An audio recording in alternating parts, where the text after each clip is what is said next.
Shalom. Hari ini juga kita akan merenungkan kisah Yesus. Teks hari ini 3 bagian.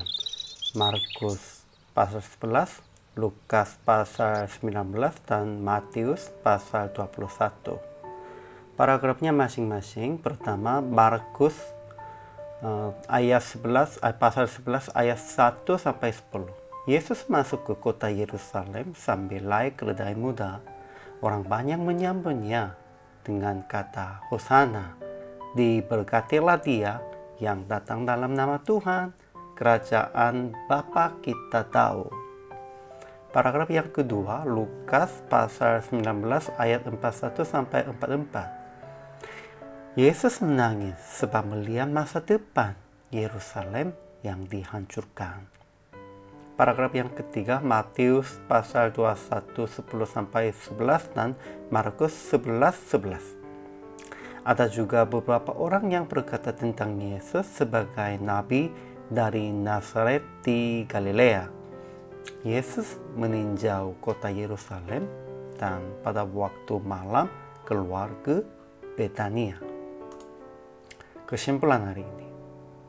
Di dekat Betfage dan Betania yang terletak di Bukit Zaitun, Yesus menyuruh 2 muridnya dan membawa seekor keledai muda yang belum pernah ditunggangi orang. Ia masuk ke Yerusalem sambil naik keledai itu. Banyak orang menyambutnya sambil berseru, Hosana, diberkatilah dia yang datang dalam nama Tuhan, kerajaan Bapa kita tahu. Tetapi juga ada orang-orang yang menyebut Yesus hanya nabi dari Nazaret di Galilea. Namun Yesus menangis karena ia telah melihat akan kota Yerusalem dihancurkan oleh tentara Roma. Kemudian ia masuk ke bait Allah dan meninjau semuanya dulu keluar kota dan menginapnya di Betania. Ajaran tentang Allah. Pertama, Yesus naik keledai muda yang belum pernah ditunggangi orang. Itu melihatkan rendah hati dan kemurnian. Yesus juga melendahkan diri demikian itu, dan semua orang atau apapun supaya layak dipakai oleh Yesus dan oleh Tuhan harus jaga murni. Kedua, ia menangis sebab kota Yerusalem akan dihancurkan.